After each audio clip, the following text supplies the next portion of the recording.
was Easter, and they had quarantined themselves. They sat in an upstairs room, and they waited for time to pass. They wondered when it would be safe to go outside again. How much longer are we going to be stuck in here? Will things ever go back to normal? A week ago, they never could have anticipated that this would be their new reality.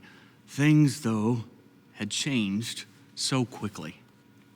Most of them had lost their jobs, and when this was over, they were going to have to go back and start again. Some would have to try to relaunch a business. Others would try to get an old job back.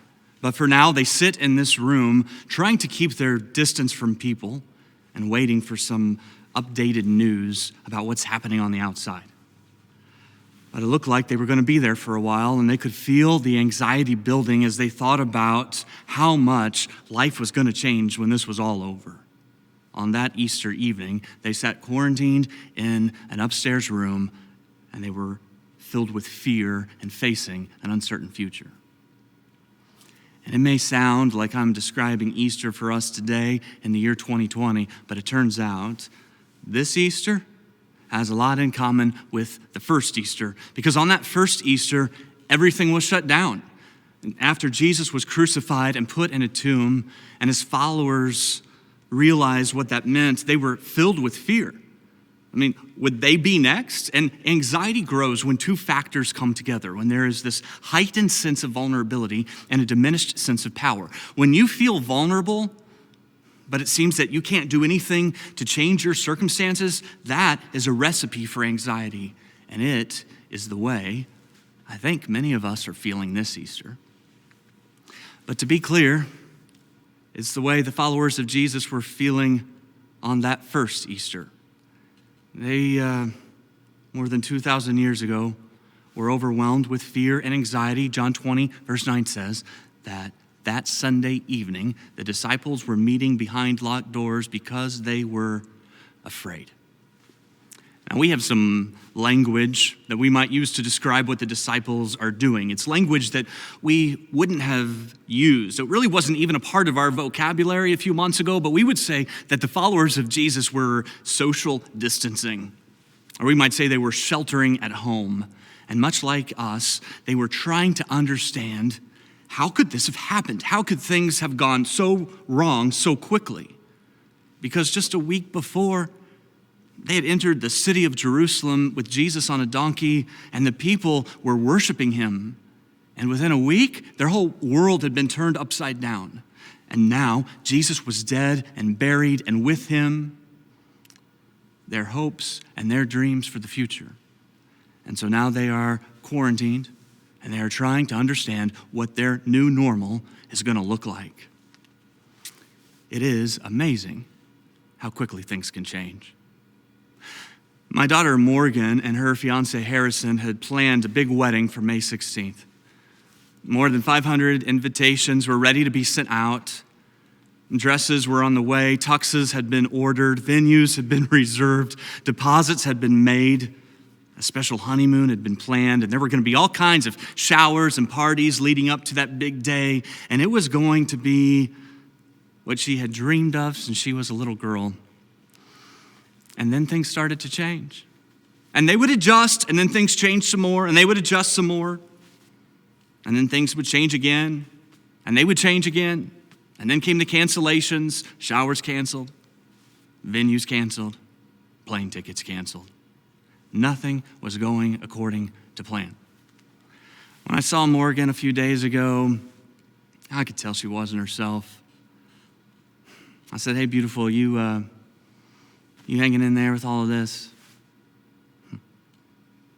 And she looked at me with those big brown eyes that have melted my heart since the day she was born.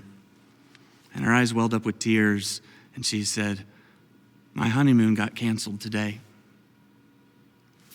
Well, I've been a husband and a father long enough to learn the hard way that this isn't the time to offer perspective and problem solving. And so I gave my girl a hug, and I told her I was sorry. And she said, "It's just that nothing is going the way it's supposed to." If there was ever a sentence that describes what life can be like, it's that one. nothing seems to be going the way it's supposed to. Now look, I know we shouldn't be surprised by any of that. In fact, a few chapters earlier in John 16, Jesus told his followers very directly, in this world you will face trials and you will face sorrows. In Matthew 24, Jesus tells his followers that before he returns, before he comes again, it will be nation rising up against nation, and there will be earthquakes and pestilence. The word we might use, pandemics. So we shouldn't be surprised. Well, here's what happens to the disciples on that first Easter. They are filled with fear. They've quarantined themselves behind locked doors, and while they're there, they've heard whispers of Jesus and his resurrection, but they didn't have proof, and they needed some evidence, something they could hold on to. And that evening, the hope they needed was about ready to make his way through their locked doors, because John 20, verse 19 tells us, suddenly Jesus was standing there among them. Peace be with you, he said. Suddenly Jesus is with them, and that house, in a moment, has gone from anxious to being filled with peace. And what Jesus did on that first Easter is what Jesus wants to do on this Easter. Because look, they weren't meeting in a church building. They weren't at the temple. There weren't thousands of them gathered together. Jesus showed up to a small group of people in a room of someone's house. And I just really believe that's what he wants to do in your house today. And I think what he said to them is what he would say now. He would say, peace be with you. Peace be with you. Peace be with you when you've cleaned the house and it looks like a war zone in less than 24 hours. Peace when your child climbs into your important Zoom calls. Peace when you're overwhelmed by the irony that you are quarantined, but you can't get a moment alone. Peace when you felt lonely and isolated long before the quarantine started, but now it just feels like you've got no one. And peace to the college student, because you were living on your own and you had to move home, and now your parents are calling the shots again. Peace to those of you who are on your 46th Hallmark movie. Peace when you think it's Friday and you realize it's only Monday. Peace when you ran out of toilet paper and all the kids are home from school. And peace, I would say, peace to you poor people who love routine and structure, because it's just all gone right now. Peace when the kids in the house have lost control and you're about ready to lose your mind. Peace when you can't hug your kids because you are a healthcare worker caring for people who might be infectious. Peace to you who have lost a loved one in the middle of this. And you're not only grieving your loved one, but you're grieving the absence of a real funeral. Peace to those of you who have moved your parents into a nursing home, but now you can't even see them. Peace to you, my daughter. When you spend your whole life planning and looking forward to a wedding and honeymoon, and it's not at all how you thought it would be. And so Jesus appears to them, and he speaks peace. And the next thing he does, I love this, is he offers proof, gives them evidence. Look at verse 20. It says, as he spoke, what did he do? He showed them the wounds in his hands and his side. He gives them evidence to believe that he rose from the dead.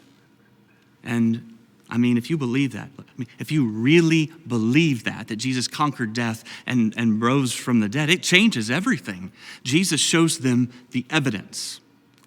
There's a best-selling book called The Case for Easter. It's written by Lee Strobel, and Lee's background is in law and investigative journalism. And so he lays out the evidence for the resurrection in The Case for Easter.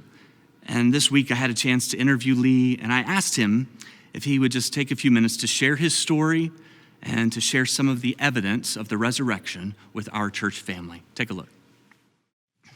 Hey, Lee, thank you for joining us. So one of the things I love about The Case for Easter is that you didn't write that as a seminary professor or as even a theological student or as a pastor, you were a cynic at the time you were researching that book. So tell us about that time in your life and how you decided to write a book and study the resurrection.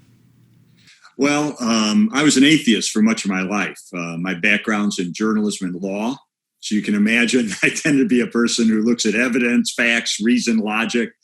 And I lived a life, consequently, that was consistent with that philosophy. In other words, I thought if there is no God, if there is no heaven, if there is no hell, if there is no judgment, then the most logical way to live my life would be as a hedonist, someone who just pursued pleasure. And that's what I did. So I lived a very immoral and drunken and profane and narcissistic life. I mean, that was my life. What people saw, I was legal editor of the Chicago Tribune. And what they saw was me winning awards for investigative reporting. But what they didn't see was the other side, which was me literally drunk in the snow in an alley on Saturday night. And this affected everybody, affected my family. I remember my little daughter, Allison, when she was a toddler, if she was playing with some toys, some blocks or something in the living room, and she would hear me come home from work through the front door, her natural reaction was just to gather her toys and go in her room and shut the door. Is he going to be drunk again? Or, she at least was nice and quiet in there. So that was our life. And I was successful in my career, but at the same time, I was crumbling inside. Did you have interest in faith at this time? I think you may have been the one to introduce this idea of the difference between a skeptic and a cynic, right? Like someone who is asking questions versus someone who's not even open and not seeking answers. Where were you spiritually? Yeah, I was in many ways a cynic. And it was really what changed things for me was my wife came to me one day and gave me the worst news I could ever get as an atheist, which is that she had become a Christian. She had met a woman named Linda, who was a Christian and a nurse. They became best friends. Linda shared Jesus with her, brought her to church. Leslie asked a lot of questions and ended up coming to faith. And I thought, oh, no. I mean, literally, the first word that went through my mind was divorce. I was going to walk out. In fact, she had just planted a flower garden in our backyard, and I had to go mow the lawn right after she told me. So I mowed down all her flowers that she had planted. I was just so mad. But I stuck around, and I saw two things happen. I saw a lot of positive changes in her character and in her values and the way she related to me and the children. And it was winsome and it was attractive. But at the same time, I wanted our old life back. I wanted my old Leslie back. And so I thought, well, wait a minute. What if I disproved Christianity? And I knew the entire Christian faith hinged on the resurrection of Jesus. So I thought, I've seen, as a journalist, plenty of dead bodies. I've never seen any of them come back to life, especially after 3 days. So I thought, how hard could this be to disprove a resurrection? I thought I could do it in a long weekend. And so I decided to take my journalism training, my legal training, and systematically investigate what is the historical data, what is the evidence. And I tried to do it like an umpire would ump a baseball game. I'd call a ball, and a strike. I wanted to be honest. I was a journalist. I wanted to look at both sides. But my secret hope was I could disprove it and rescue her from this cult that she'd gotten involved in. How long was that journey of you studying the resurrection and trying to disprove the faith by proving that Jesus didn't come back to life? It was 1 year and 9 months from start to finish. And it was a cumulative case. So over time, I got a little bit of evidence at a time, a few facts, few more facts. And of course, as a journalist, I was trained to investigate things. That's what I did. And so it was common for me to do research. And so it kind of fit my personality to do that kind of research. So you've written hundreds of pages that speak to the evidence for the resurrection.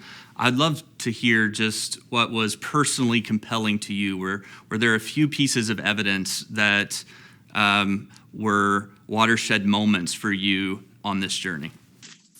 Yeah, I like to summarize the evidence using 4 words that begin with the letter E, because Easter begins with E. And I'll go through it real quickly. The first E is for execution, that Jesus was really dead after being crucified. No less of a source than Journal of the American Medical Association, which is a secular, scientific, peer-reviewed medical journal, carried an investigation into the death of Jesus. And this was their conclusion, quote, "Clearly, the weight of the historical and medical evidence indicates that Jesus was dead even before the wound to his side was inflicted." We have so much evidence for this that even the atheist New Testament scholar, Gerd Ludemann, says that it's historically indisputable that Jesus was dead. So the first E is execution, Jesus was dead. Second E stands for the word early. We have early accounts or early reports of the resurrection of Jesus. In other words, reports that go right back virtually to the scene itself. Why is that important? Because I used to think, like a lot of skeptics, that the resurrection was a legend. And I knew it took time for legend to develop the ancient world. So I figured 100, 150 years after the life of Jesus, legends developed, and that's where the idea of the resurrection came from.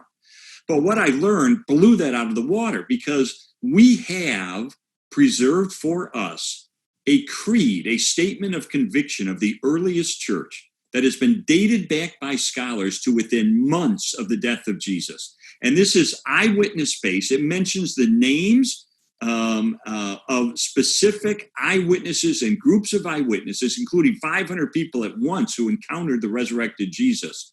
And this report of the resurrection, as I say, has been dated back by many scholars, including James D.G. Dunn, who's one of the greatest scholars in this area. And his conclusion was, quote, "This tradition or this creed, we can be entirely confident, was formulated as tradition within months of the death of Jesus." That's far too quickly to write it off as a legend. Third E is for the empty tomb. And the strongest evidence for that is everybody admitted the tomb was empty. Even the opponents of Jesus, when the disciples began proclaiming that Jesus had risen, we know from sources inside and outside the New Testament that how the opponents of Jesus responded was by saying, the disciples stole the body. They're conceding the tomb is empty. They're trying to explain how it got empty. And of course, the disciples didn't have the motive or the means or the opportunity. So there's no dispute. Even the opponents of Jesus conceded implicitly that the tomb was empty. And then the fourth E is eyewitnesses. Most of what we know in terms of facts from ancient history, we know based on one or maybe two sources of information. And yet, for the conviction of the disciples that they encountered the resurrected Jesus, we have no fewer than 9 ancient sources, inside and outside the New Testament, confirming and corroborating their conviction that they encountered the risen Christ. That is an avalanche of historical data. And so that, in a nutshell, is the kind of evidence that I, as a journalist trained in law, found clear and compelling that Jesus, he didn't just claim to be the Son of God, he backed up that claim by returning from the dead.